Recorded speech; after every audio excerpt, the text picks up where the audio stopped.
La prostate est une glande masculine. Elle est située sous la vessie et en avant du rectum. Elle entoure l'urètre, qui est le canal par lequel l'urine s'évacue de la vessie. Il s'agit d'une glande qui participe à la formation du liquide spermatique.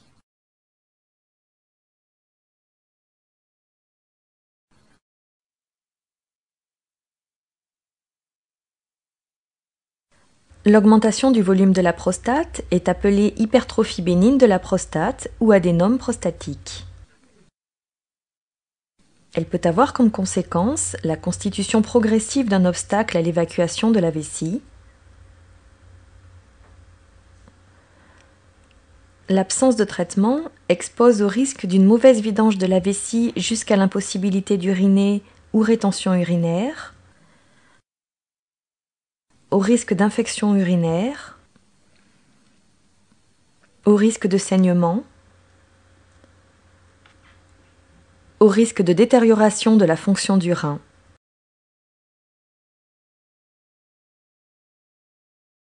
L'adénomectomie n'enlève pas la prostate en totalité, mais seulement la partie interne responsable de l'obstruction.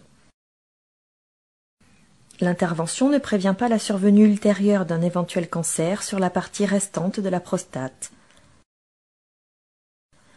Elle ne dispense donc pas d'une surveillance régulière par votre médecin traitant et votre urologue.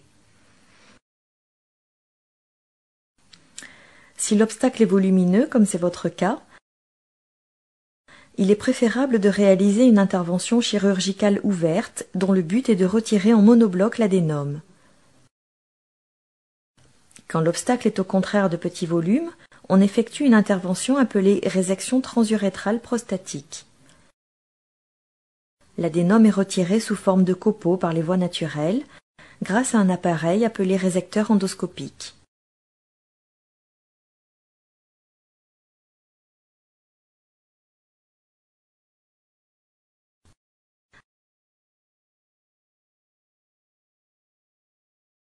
Avant l'intervention, vous devez voir en consultation le médecin anesthésiste et, si nécessaire, le cardiologue. Vous fournirez la liste des médicaments que vous prenez et préciserez vos problèmes de santé et allergies connues. Sur recommandation médicale, vous devez arrêter tout traitement anticoagulant à base d'aspirine ou d'anti-inflammatoire. L'anesthésiste vous prescrira éventuellement un traitement de substitution. Une analyse d'urine est réalisée au laboratoire avant l'intervention afin d'éliminer une infection urinaire qui nécessiterait un traitement antibiotique et pourrait différer l'intervention programmée.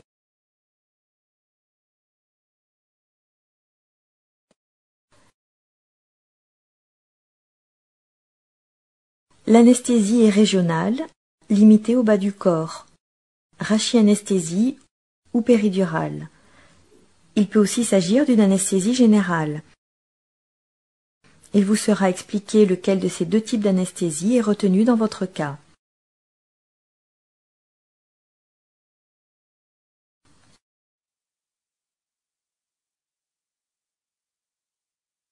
L'intervention se déroule par une incision cutanée située à la partie basse de l'abdomen, au-dessus du pubis.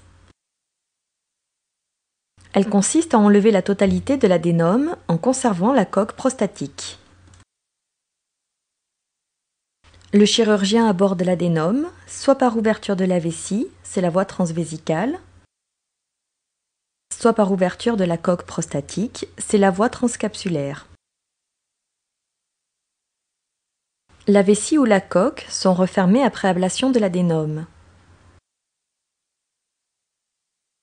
À la fin de l'opération, une sonde urinaire permettant un lavage continu de la vessie est mise en place pour quelques jours jusqu'à ce que les urines soient claires. La prostate est bien sûr adressée pour examen au microscope.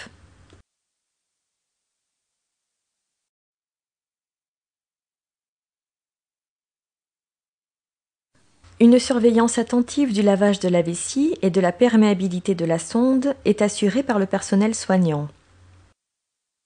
Le lavage vésical est arrêté dès que les urines sont claires. et la sonde retirée selon les indications du chirurgien après quelques jours.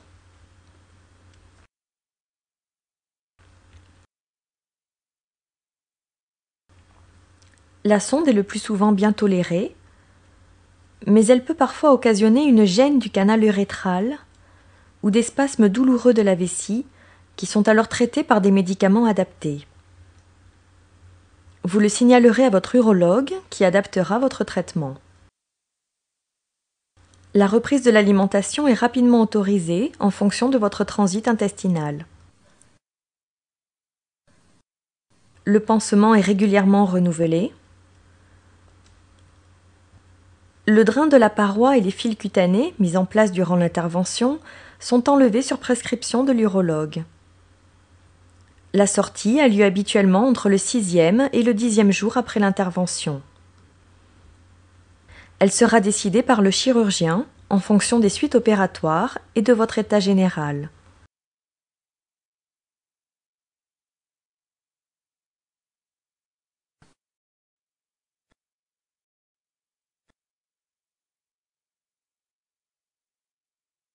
Les envies fréquentes d'uriner sont habituelles et diminuent progressivement en quelques semaines. Il faut savoir en effet que la cicatrisation complète de la zone opératoire peut prendre jusqu'à 3 mois après l'intervention. Le débit des urines est en principe amélioré après quelques jours.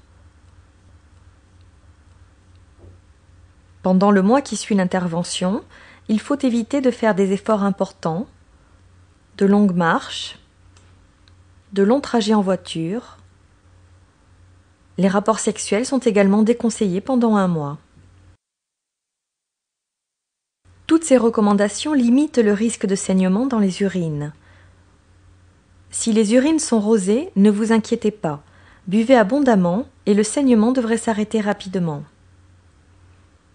Si le saignement est abondant, par exemple avec expulsion de caillots, il est indispensable de prévenir votre urologue ou de prendre contact avec l'établissement où vous avez été opéré. Une consultation est programmée 6 à 8 semaines plus tard pour apprécier le résultat fonctionnel de l'intervention et prendre en charge les troubles urinaires qui peuvent persister.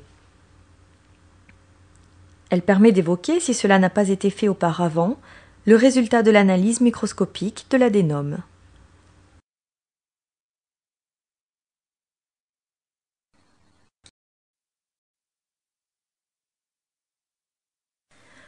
Le désir sexuel et la qualité de l'érection ne sont en général pas altérés par cette intervention.